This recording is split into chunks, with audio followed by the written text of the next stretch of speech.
ओम शांति। आज की मुरली का सार। आज की मुरली की डेट है 11/10/2022, 11th अक्टूबर 2022। मीठे बच्चे, तुम रूहानी ब्राह्मणों का आपस में बहुत बहुत प्यार होना चाहिए। आपस में मिलकर राय निकालो कि कैसे सभी को सत्य बाप का परिचय दे। मीठे बच्चे, तुम रूहानी ब्राह्मणों का आपस में बहुत बहुत प्यार होना चाहिए। आपस में मिलकर राय निकालो कि कैसे सभी को सत्य बाप का परिचय दे। मतलब बाबा ने कल की मुरली में भी कहा था कि हम बाबा के मददगार हैं। हम बाबा की मदद कर रहे हैं सभी आत्माओं को पावन बनाने के लिए। तो बाबा के मददगार होने के नाते हम अगर संगठित रूप से अगर हम कर्म में आते हैं, सेवा में आते हैं, बाबा की मदद करते हैं संगठित रूप में, तो पावरफुली हम ये सभी कुछ कर सकते हैं। तो बाबा ने कहा कि आपस में मिलकर राय निकालो कि कैसे सभी को सत्य बाप का परिचय दे। बाबा की जो सत्य परिचय है, कल भी बाबा ने मुरली में सत्य परिचय के बारे में ही कहा था कि बाबा का सही परिचय हमें सबको देना है। उसके लिए सबसे पहले हमें बाबा का सही परिचय होना चाहिए। और बाबा का सही परिचय ये है कि बाबा परम आत्मा है। बाबा हम आत्माओं को देखता है और बाबा जो कुछ भी कहता है वो हम आत्माओं के लिए कहता है। तो ये सभी को सत्य बाप का परिचय हमें देना है। प्रश्न है, बच्चे किस निश्चय के आधार पर अपना भाग्य ऊंचा बना सकते हैं? बच्चे किस निश्चय के आधार पर अपना भाग्य ऊंचा बना सकते हैं? उत्तर है, पहले जब बुद्धि में यह निश्चय बैठे कि यहाँ पढ़ाने वाला स्वयं परमात्मा है, उनसे ही हमें सौभाग्य लेना है, तब पढ़ाई रोज पढ़े और अपना सौभाग्य ऊंचा बना सके। बाप की श्रीमत है कि बच्चे, तुम्हें किसी भी हालत में रोज पढ़ना है। अगर क्लास में नहीं आ सकते हो तो भी घर में मुरली पढ़ो। बच्चे किस निश्चय के आधार पर अपना भाग्य ऊंचा बना सकते हैं? पहले जब बुद्धि में यह निश्चय बैठे कि यहाँ पढ़ाने वाला स्वयं परमात्मा है, उनसे ही हमें सौभाग्य लेना है। इसका मतलब बाबा ने इसमें हमें बहुत बड़ा मैसेज दिया है। बाबा जब कहता है कि यहाँ पढ़ाने वाला स्वयं परमात्मा है, तो अब हमें सेल्फ चेकिंग करनी है कि क्या मैं बाबा से पढ़ाई पढ़ती हूँ। कोई भी डाउट होता है, कोई भी प्रश्न होता है, कुछ भी शेयर करना होता है, कुछ भी बताना होता है, तो क्या मैं सबसे पहले बाबा के पास जाती हूँ या किसी देहधारी के पास जाती हूँ? क्योंकि बाबा ने मुरली में ही कहा है कि पढ़ाने वाला स्वयं परमात्मा है। इसका ही मतलब यह है कि हमें सिर्फ उसी पर ध्यान देना है, उसी को सीखना है, उसी को पढ़ना है, उसी को धारण करना है जो बाबा हमें कहता है। और बाबा हमें पढ़ाता कैसे है? मुरली के थ्रू हमें बाबा पढ़ाता है। मतलब हमें जो कुछ भी सीखना है वो हमें मुरली से ही सीखना है। कोई भी कितने भी वरिष्ठ भाई बहन हो, लेकिन बाबा ने साफ साफ अभी बताया है कि पढ़ाने वाला बाबा है ना। तो किसी भी देहधारी से हमें सीखना नहीं है, हमें एक्सपीरियंसेस शेयर करने हैं, एक्सपीरियंसेस सुनने हैं, ज्ञान की चर्चा करनी है ना। लेकिन सबसे पहले जो भी हम कुछ सुनेंगे या कुछ भी हम एक्सपीरियंस शेयर करेंगे, कुछ भी हम सीखेंगे, वो सबसे पहले बाबा के साथ रूह रिहान करके मुरली के साथ हमें वो मैच करके देखना है। एक तो बाबा के साथ रूह रिहान करेंगे और ये भी चेकिंग करेंगे कि क्या बाबा ने मुरली में ऐसे ही कहा है, क्योंकि बाबा आत्मा के लिए बोलता है। इस एक छोटे से सेंटेंस, छोटे सा दिखने वाले सेंटेंस में बहुत गहन अर्थ है कि बाबा मुरली में से ही हमें पढ़ाता है। हमें किसी से भी कुछ भी अगर हम सुनते हैं तो भी हमें वो मुरली से क्रॉस चेक करना है कि क्या बाबा ने मुरली में ये कहा है, क्योंकि बाबा मुरली में जो कुछ भी कहता है वो आत्मा के लिए कहता है ना। तो पहले जब बुद्धि में यह निश्चय बैठे कि यहाँ पढ़ाने वाला स्वयं परमात्मा है, उनसे ही हमें सौभाग्य लेना है, हमें जो कुछ भी मिलने वाला है वो बाबा से मिलने वाला है, किसी भी देहधारी से हमें कुछ भी मिलने वाला नहीं है। हमें जो कुछ भी पढ़ना है वो बाबा से, बाबा की मुरली से पढ़ना है, उनसे ही हमें सौभाग्य लेना है। तब पढ़ाई रोज पढ़े और अपना सौभाग्य ऊंचा बना सके। अब सौभाग्य ऊंचा बनाना मतलब क्या है, पढ़ना मतलब क्या है, बाप और वर्षे को याद करना। सबसे पहले तो बाबा को याद करना 24/7 निरंतर बाबा के साथ कंबाइंड स्वरूप में, और बाबा और वर्षे को, वर्षा मतलब बाबा के ज्ञान की क्लैरिटी। अब बाबा हमें ज्ञान देता है मुरली से, तो बाबा मुरली से सबसे पहला ज्ञान का पॉइंट ये देता है कि मैं जो कुछ भी कहता हूँ वो आत्मा के लिए कहता हूँ, है ना। तो बाबा का ज्ञान, और फिर ज्ञान से हम शक्तियां बाबा से, गुण जो बाबा से हम अपने आप में भर लेते हैं, तो उससे ही अपना सौभाग्य हम ऊंचा बना सकते हैं। बाप की श्रीमत है कि बच्चे तुम्हें किसी भी हालत में रोज पढ़ना है, क्योंकि बाबा रोज मुरली में नए नए पॉइंट्स देता है, ज्ञान की क्लैरिटी देता है, इसीलिए रोज तुम्हें पढ़ना है। अब पढ़ना मतलब खुद मुरली पढ़नी है, उस पर मनन चिंतन मंथन करना है और बाबा के साथ रूह रिहान करनी है। अगर क्लास में नहीं आ सकते हो तो भी घर में मुरली पढ़ो, जिसका एक्सपीरियंस अभी हमने कोरोना काल में लिया है ना, पेंडेमिक में हम सभी ने एक्सपीरियंस लिया हुआ है कि हम सभी घर में रह रहे थे, हम सेंटर पर क्लास में जा नहीं सकते थे, है ना। फिर भी हमें पूरी तरह से ये एक्सपीरियंस होता था कि हाँ, बाबा मेरे पास है, बाबा मेरे साथ है, बाबा मेरे सवालों का जवाब देता है, मैं बाबा के साथ कुछ भी शेयर करती हूँ तो बाबा सुनता है, बाबा मुझे सही डायरेक्शन देता है, बाबा मुझे ज्ञान की क्लैरिटी देता है ना।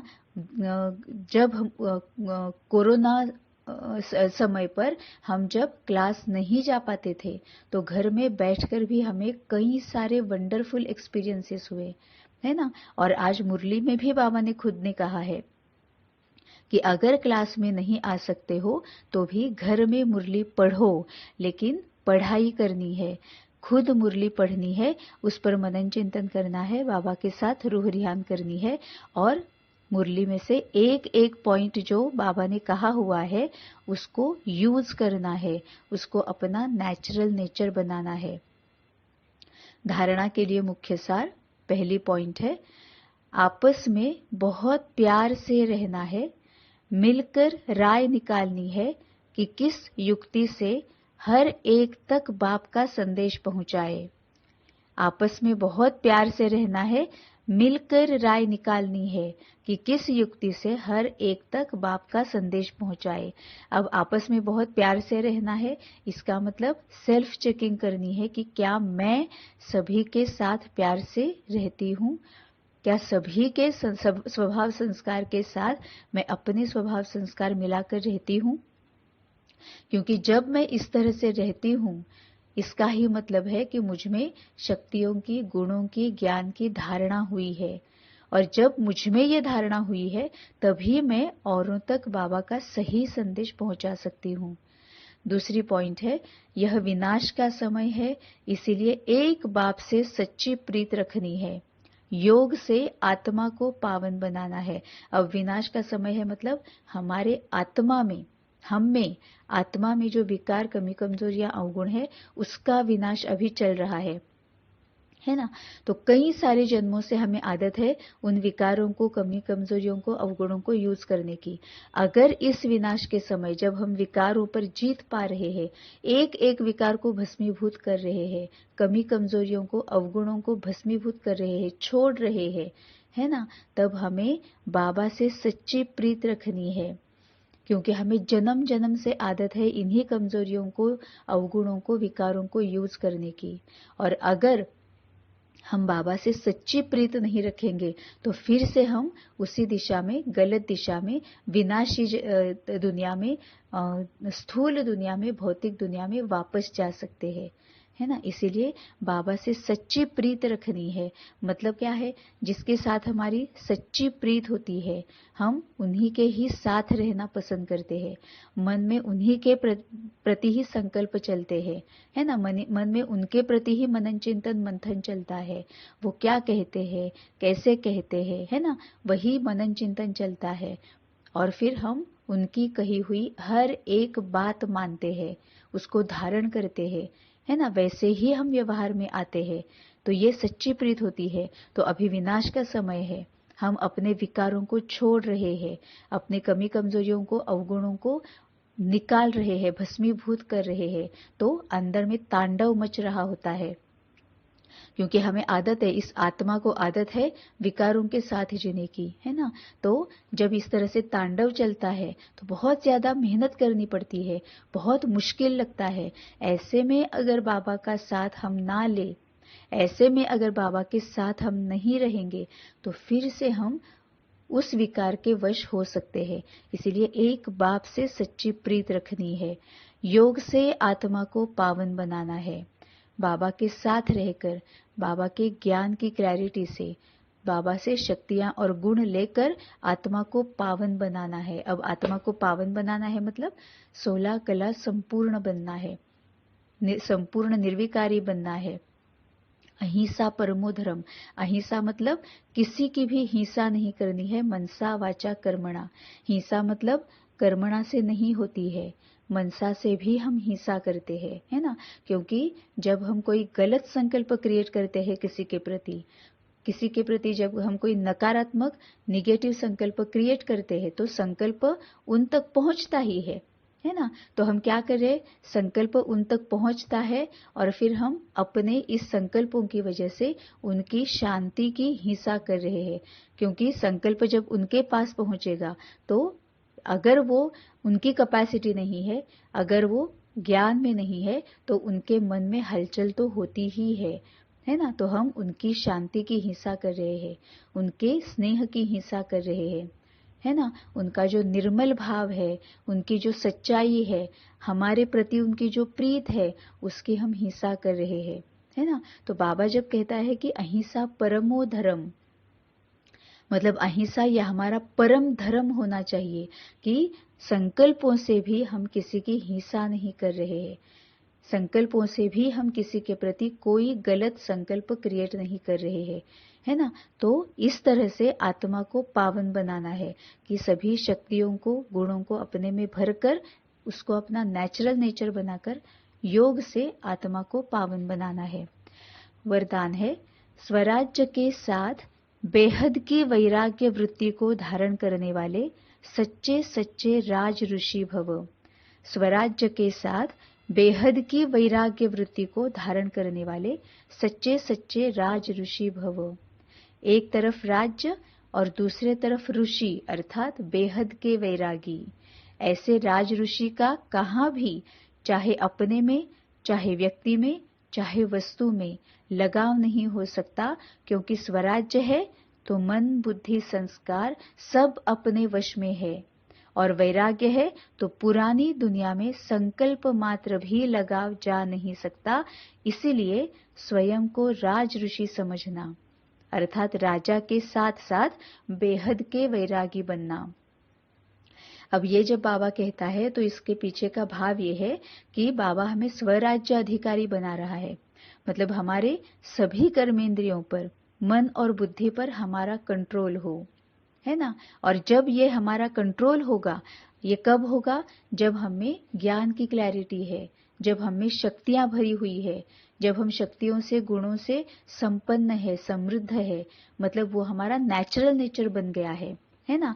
ज्ञान की एक एक पॉइंट, शक्तियां, गुण, ये हमारा नेचुरल नेचर बन जाता है, तभी हम स्वराज्याधिकारी बन जाते हैं, है ना। क्योंकि फिर आंखें कुछ भी देखे, मुख कुछ भी बोल रहा है, ऐसे नहीं होता है ना। क्योंकि सपोज अगर मुझ में पूरी तरह से मैं सहन शक्ति से भरपूर हूँ, सहन शक्ति, परखने की शक्ति, स्वीकार करने की शक्ति, है ना, मैं मास्टर सर्वशक्तिमान हूँ, ऐसा अगर है तो हम किसी के भी प्रभाव में नहीं जा सकते हैं, है ना। मेरे मन में संकल्प, गलत संकल्प क्रिएट नहीं होते हैं। मन मेरे कंट्रोल में है, बुद्धि मेरे कंट्रोल में है ना। मुख कुछ भी नहीं बोल रहा है, कितनी भी क्रोधी आत्मा सामने आए, मुख पर मेरा कंट्रोल है, क्योंकि मुझ में सहन शक्ति है, धीरजता की शक्ति है, धैर्यता की शक्ति है, सहयोग देने की शक्ति है। तो मुख मेरे कंट्रोल में है। किसी सामने वाले के क्रोध के प्रभाव में आकर मेरा मुख कुछ भी नहीं बोलता है, गलत बातें नहीं करता है ना। मेरे मुख पर मेरा पूरा कंट्रोल है। तो इस तरह से जब हम स्वराज्य अधिकारी बन जाते हैं, मतलब ही हम समृद्ध बन जाते हैं। 16 कला संपूर्ण जब जैसे जैसे हम शक्तियों से युक्त होते जाएंगे, है ना, वैसे वैसे हम स्वराज्य अधिकारी बन जाएंगे। और स्वराज्य अधिकारी मतलब क्या है? सब कुछ हमारे पास है। आत्मा ज्ञान से भरपूर है, आत्मा पवित्रता से भरपूर है, आत्मा सुख से भरपूर है, आत्मा स्नेह से भरपूर है ना। तो आत्मा शांति से भरपूर है। तो हमें किसी से कुछ भी नहीं मांगना है। क्या फिर चाहिए हमें किसी और से? कुछ नहीं चाहिए हमें, क्योंकि अभी हम जो कुछ भी कर्म करते हैं, जब तक हम बाबा के पास नहीं आए थे, तो जो कुछ भी कर्म हम करते थे, वो या तो हमें सामने वाले से अप्रिसिएशन चाहिए होता था, महिमा चाहिए होती थी, या हमें सामने वाले से शांति चाहिए होती थी, या हमें सामने वाले से कोई कुछ ना कुछ तो चाहिए होता था, तभी हम कर्म में आते थे, है ना। तो अब तो हमें कुछ नहीं चाहिए, हमारी कोई भी अपेक्षा नहीं है। क्यों? क्योंकि बाबा से हमें सब कुछ मिला है, सभी शक्तियां मिले, बाबा से हमें प्यार मिला है, सभी शक्तियों से हम युक्त हो गए हैं, हम प्रेम स्वरूप बन गए हैं। तो हमें किसी से प्रेम नहीं चाहिए, किसी से अप्रूवल नहीं चाहिए, है ना, किसी से रिस्पेक्ट की भी अपेक्षा हमें नहीं है अब, है ना। तो हमें किसी से कोई भी अपेक्षा नहीं है, मतलब हम बेहद के वैरागी बन गए हैं, है ना। तो जैसे ही हम में स्वराज्य अधिकारी हम हो जाते हैं, तो हम बेहद के वैरागी बन जाते हैं, क्योंकि स्वराज्य अधिकारी मतलब हम सभी शक्तियों से, गुणों से और सभी ज्ञान की एक एक पॉइंट से हम समृद्ध है। तो हमें किसी से कुछ भी नहीं चाहिए, मतलब ही हम बेहद के वैरागी है। नहीं तो जब तक हम इस तरह से शक्तियां नहीं थी, गुण नहीं थे, है ना, तो हमें शांति नहीं थी, तो हम औरों से शांति मांगते थे। हमें को बिल्कुल भी सुख महसूस करने की हमें आदत नहीं थी, तो हम औरों से सुख की मांग करते थे, है ना, औरों से स्नेह की मांग करते थे। लेकिन अब तो हमें कुछ नहीं चाहिए, क्योंकि बाबा ने हमें संपन्न बनाया हुआ है, बाबा ने हमें सुख स्वरूप बनाया है, शांति स्वरूप हम बन गए, स्नेह स्वरूप हम बन गए, आनंद स्वरूप हम बन गए। तो किसी से कोई अपेक्षा नहीं है। अब यह अपेक्षा क्यों नहीं है? क्योंकि हमने सभी शक्तियों को, सभी गुणों को, आत्मा के जो 7 गुण है, सभी शक्तियां हैं, उनको भरपूर करके हम स्वराज्य अधिकारी बन गए हैं, है ना। तो एक तरफ राज्य और दूसरे तरफ ऋषि, अर्थात बेहद के वैरागी, किसी से कोई अपेक्षा नहीं। ऐसे राज ऋषि का कहाँ भी, चाहे अपने में, चाहे व्यक्ति में, चाहे वस्तु में, लगाव नहीं हो सकता, क्योंकि स्वराज्य है तो मन, बुद्धि, संस्कार सब अपने वश में है। और वैराग्य है तो पुरानी दुनिया में संकल्प मात्र भी लगाव जा नहीं सकता, संकल्प भी नहीं हो सकता कि किसी से मुझे कुछ चाहिए, है ना। तो पूरी तरह से वैराग। इसीलिए स्वयं को राज ऋषि समझना, अर्थात राजा के साथ साथ बेहद के वैरागी बनना। मैं आत्मा राजा हूं और साथ साथ बेहद की वैरागी हूं, मुझे किसी से कोई भी अपेक्षा नहीं है, तो मैं राज ऋषि हूं, सच्ची सच्ची राज ऋषि हूं। स्लोगन है, समझदार वह है जो सब आधार टूटने के पहले एक बाप को अपना आधार बना ले। समझदार वह है जो सब आधार टूटने के पहले एक बाप को अपना आधार बना ले।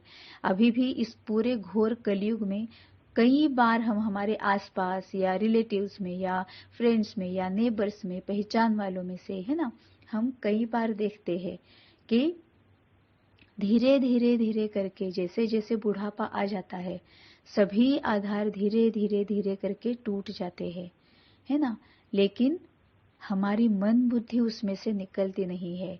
जैसे जैसे आधार टूटते जाते हैं वैसे वैसे अंदर कांटे चुभने लगते हैं, है ना। अभी भी हम देखते हैं कि बच्चे बाहर चले जाते हैं, या तो पढ़ाई के लिए या तो काम के लिए, है ना। और धीरे धीरे जैसे जैसे हमारा शरीर भी अपना साथ देना बंद करता है, तो हम घर में रहने लगते हैं, तो किसी से मिलना जुलना भी कम हो जाता है।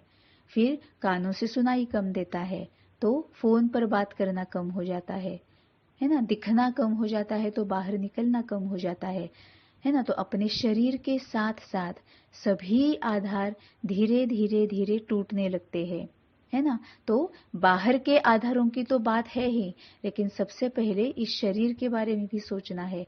इससे पहले कि इस शरीर का और बाहरी सभी आधार टूटने लगे, उससे पहले हमें बाबा को आधार बनाना है।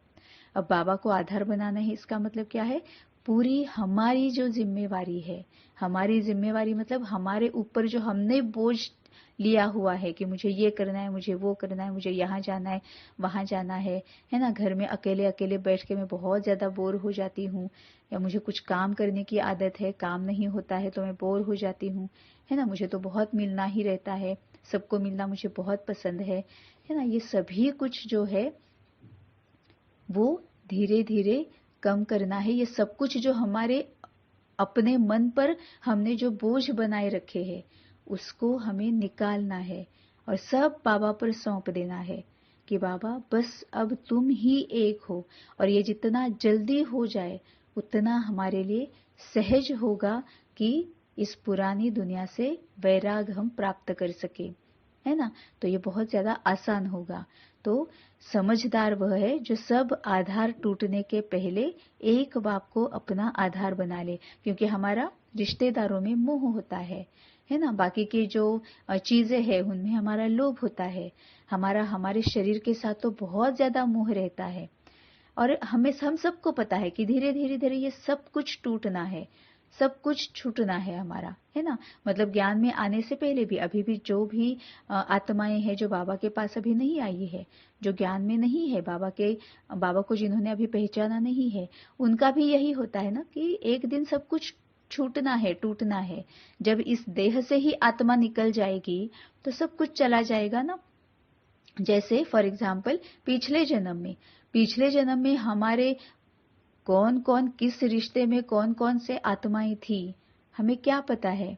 हमारा ये शरीर जो है वो कैसा था, रंग क्या था, रूप क्या था, हमें कुछ भी तो याद नहीं है ना। तो जैसे ही हमने देह को छोड़ा, हमने सभी आधार टूट गए, है ना। लेकिन तभी ये जब आत्मा जो है वो जब देह छोड़ने लगती है तभी सब कुछ होता है ना। हलचल बहुत ज्यादा जो होती है वो तभी होती है, क्योंकि सभी आधार धीरे धीरे करके टूटने लगते हैं। तो समझदार वह है जो सब आधार टूटने के पहले एक बाप को अपना आधार बना ले। बहुत गहन अर्थ है इसमें, हम इस पर मनन चिंतन करेंगे, बाबा के साथ रूह रिहान भी करेंगे। ओम शांति।